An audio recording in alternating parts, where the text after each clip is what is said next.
countries as part of an international effort to safeguard their interests. Yeah. Well, may I thank my right honourable friend and congratulate him on his further elevation, and I'm delighted that his skills and experience have been recognised.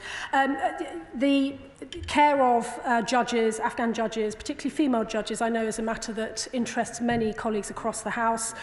We have offered a home to more than 20 senior Afghan judges and prosecutors and their dependents already. We cannot, sadly, offer a home to all Afghan judges, but we look to others in the international community to play their part in supporting those who have upheld the rule of law. We really must work together across the international community to support such people, and I'm very, very happy. I'll be delighted to meet him and others to discuss further how we can signpost the judges to third countries as well as to our own in order to ensure that they are safe. SNP spokesperson Anne McLaughlin. Thank you very much, Madam Deputy Speaker, and I'd like to thank the Minister for advance sight of her statement. I'd also like to welcome the Shadow Home Secretary to her place. I welcome the fact that finally the scheme is starting, but it has taken far too long. The Minister talked about the emerging situation in Afghanistan. It's not emerging. She just said herself that ARAP started in April, and there was an emergency in August, so it's not emerging. And I do welcome some of the specifics in the statement, for example, working to recognise Afghan qualifications to enable people to work in their profession here. But it feels like there's been a bit of sleight of hand, and I want to know more about these figures.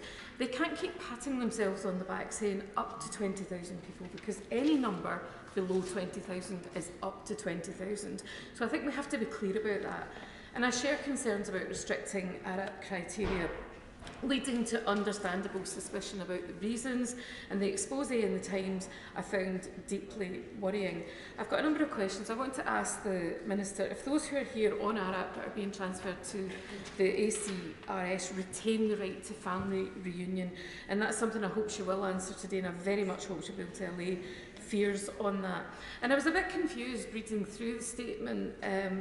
Do people have to be identified, or can they apply for this scheme?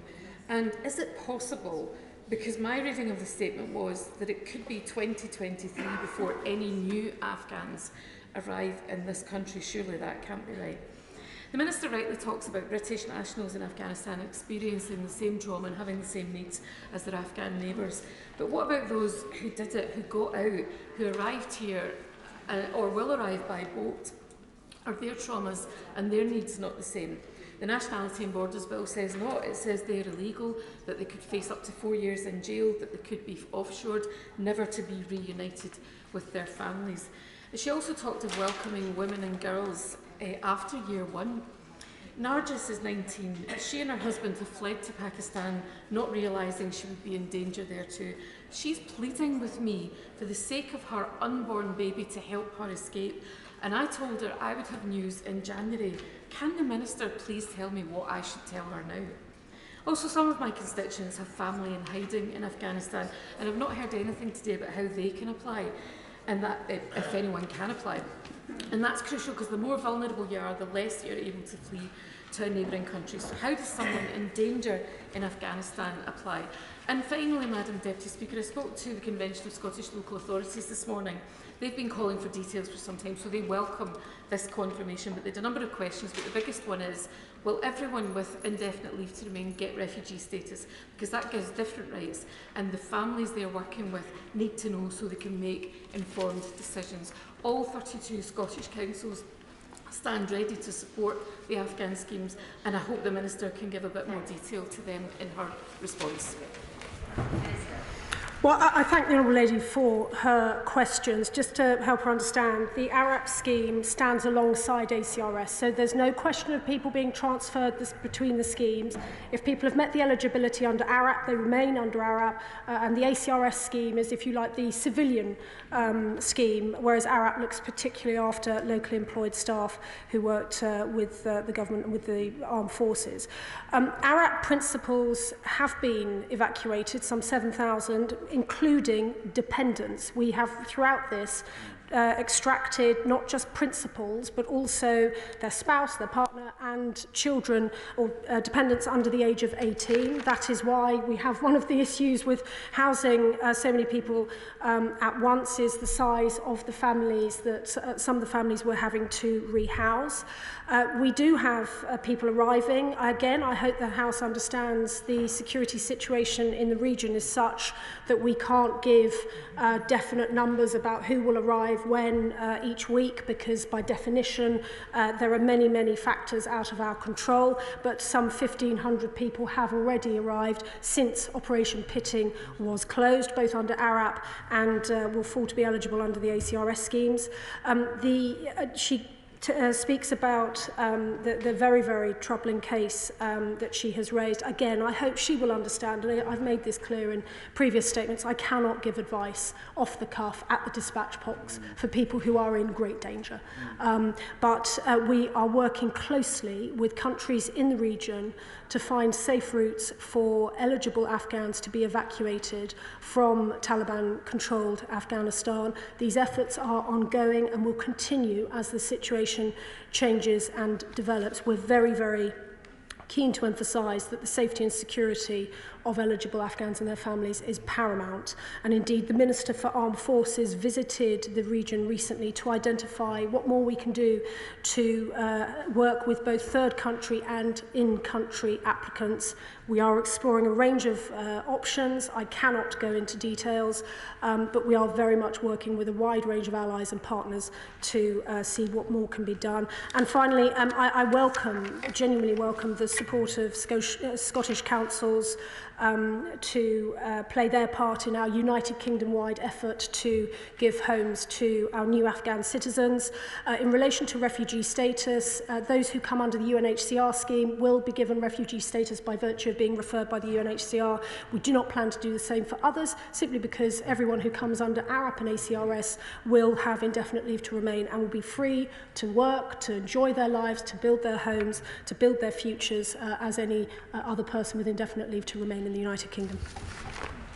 Order. Before we go any further, I do need to stress that we've got a lot of people who want to contribute to this statement. We've got an important backbench business debate afterwards, which is well subscribed.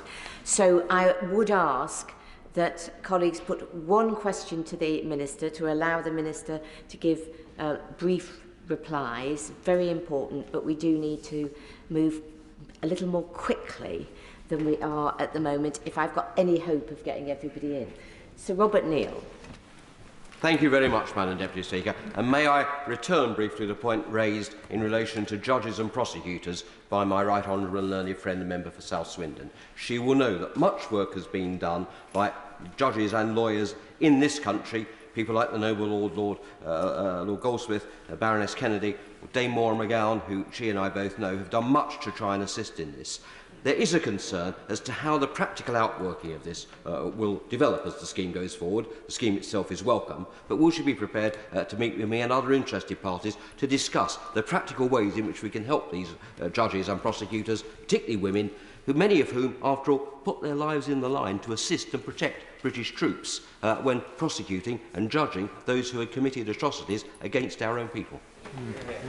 I very much thank my honourable friend, and I would be delighted to meet him and others involved in this effort. We are very, very conscious of the debt that we owe to such judges, and it's why I'm very pleased that we've been able to welcome some already, but I do very much want to listen to the concerns in relation to others. Chair of the Home Affairs Select Committee, Dame Diana Johnson. Thank you, Madam Deputy Speaker. And can I thank the Minister for her statement this morning.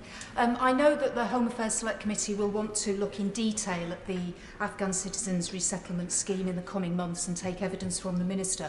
But can I press the Minister on one issue that we raised at a recent Home Affairs Select Committee meeting, which is the problem of those local authorities who do not put themselves forward for schemes like this, and therefore the burden is not evenly shared across the country. So will councils be compelled to participate? And when councils are involved in these schemes, can she guarantee the Home Office will be constructive, consulting with those councils and providing the resources those councils need? Well, may I welcome the Right Honourable Lady to her new place, and I very much look forward, I think, to being scrutinised by that formidable committee. I'm very, very happy to, first of all, thank those local authorities. Some local authorities have gone way beyond what we could even hope in terms of offering actual properties for people to move into. It's why we've been able to achieve already 4,000 people being moved into or about to be moved into their homes. This is an unprecedented scale.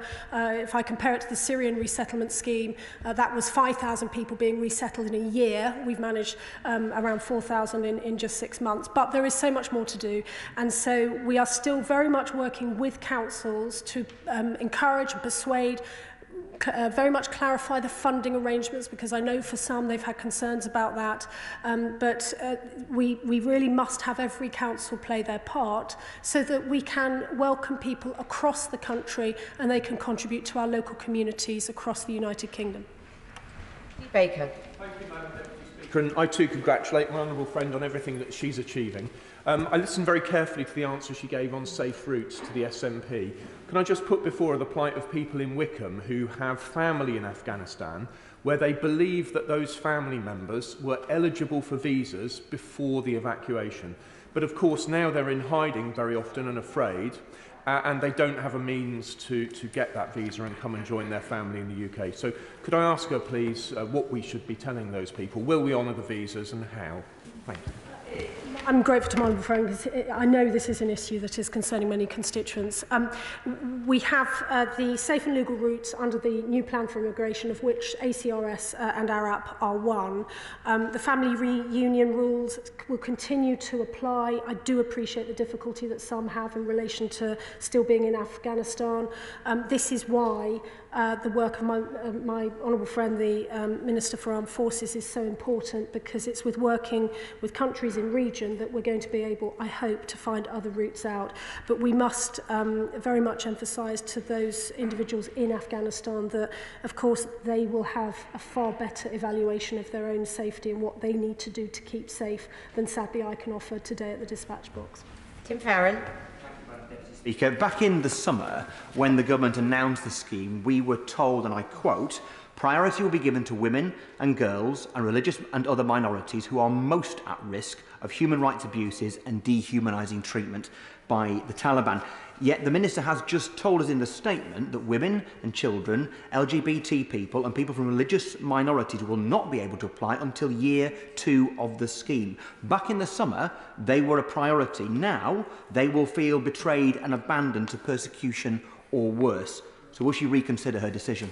I'm very happy to correct the honourable gentleman, because he will know that we have already flown over people who fulfil those criteria. So, for example, 3 cohorts of LGBT Afghans have now been helped by the government and civil society partners to leave Afghanistan. The government is working with Stonewall, Micro Rainbow and other LGBT charities to support those cohorts and help set up their new lives in the UK. And the point about recognising the vulnerabilities of those who have already been flown to the UK is significant, because the groups that he understandably highlights in his question are amongst those who have already been evacuated, and which I have been clear throughout my appearances, both at the dispatch box, but also importantly in our statement of the 13th of September, would fall to be eligible under the ACRS. Duncan Baker. Thank you very much. Can my right honourable friend, I just want to say the Afghan citizen resettlement scheme is quite clearly one of the most generous in the entire world, as she's quite rightly set out at the dispatch box. Would she agree with me that 20,000 people is a very, very significant number, and it continues to reflect the fact that the United Kingdom has been one of the most hospitable countries to help people in need throughout the world, but provided people come here by safe and legal means? Very much so, and of course the honourable gentleman knows that in addition to the ACRS we also have The ARAP scheme, which continues, and MOD officials and armed forces personnel continue to work on very, very tightly. So whilst we have set the limit at up to 20,000 under the ACRS, the ARAP scheme sits alongside that and has no such limit. International comparisons are difficult, but the equivalent figure for the United States, for example, would be over 100,000, and we don't believe that any other country thus far would exceed 10,000. And so we do believe that we can be proud of what we have achieved, but of course very much recognising that there is a lot of hard work ahead of us to ensure that once people are evacuated to the United Kingdom, they are given the warm welcome that we have rightly promised. So Khan. Thank you, Madam Deputy Speaker. The humanitarian crisis in Afghanistan is worsening by the day. Huge numbers of population do not even know where the next meal will come from as they endure harsh winter conditions. Islamic Relief is one of the few organizations working on the ground providing emergency relief. Yet despite this, the eligibility for ARAP was narrowed by the Home Office in December. The government has a moral responsibility and duty to protect all vulnerable Afghans. So will the Minister now reverse that decision? Minister? Well, may I take this opportunity to thank not just the Honourable Gentleman, but actually his local councils in Manchester, who have done a great job of looking after people both in bridging accommodation, but I know also want to take people permanently as well. In relation to ARAP, that was, and I believe my Honourable friend, the Minister for Armed Forces, has used the phrase necessary housekeeping. We had to clarify the rules, the eligibility criteria to remove uncertainty around who can qualify, and by making it clearer for those who think they might be eligible, it will lead to more consistent decision making. Spouses and partners, along with children under the age of 18, will qualify as ARAP dependents under the immigration rules, and they'll be eligible for relocation if the lead applicant is successful. Lewis. Deputy Speaker, the Minister mentioned former Chevening scholars being eligible under one strand of the new scheme. May I once again draw the attention of the House to the scholars who are fully validated and fully funded already by the Council for At-Risk Academics, which has been rescuing people at risk of oppression who are scholars since 1933. Most of these people, a limited number they have validated and are funding, are actually applying for ordinary student visas, but it's taking a very long time. Could she look into that and speed it up? I'd be very happy, and may I thank my right honourable friend for the efforts he has made consistently to help these academics. It may be that we're able to find a route through the expansion of the sponsorship scheme, the local community sponsorship scheme, but let me take that away, meet with him, and we will see what can happen. Thank you, Madam Deputy Speaker. She'll know a warm welcome, the Minister, in my own constituency, Cardiff South and Penarth, from local authorities, Welsh Government and community organisations. That's why it's particularly frustrating to me that I haven't been able to resolve a number of the complex cases that I've raised with her and other ministers. And I have one case in particular involving a British council contractor should have been eligible under ARAP, is actually out of Afghanistan now in Qatar, but separated from their family in the UK. Are they supposed to continue now under ARAP, or do they go under this third route? And would she meet with me to discuss that and the case involving children under the age of 18 who are still separated from their families in the UK we raised in October? I'm very grateful to all local authorities and the ones in his constituency who are helping. I will happily meet him, as I can't give an answer at the dispatch box, I hope he'll realise, but very much I will meet him imminently to discuss the case he raises. Deputy Speaker, I thank my honourable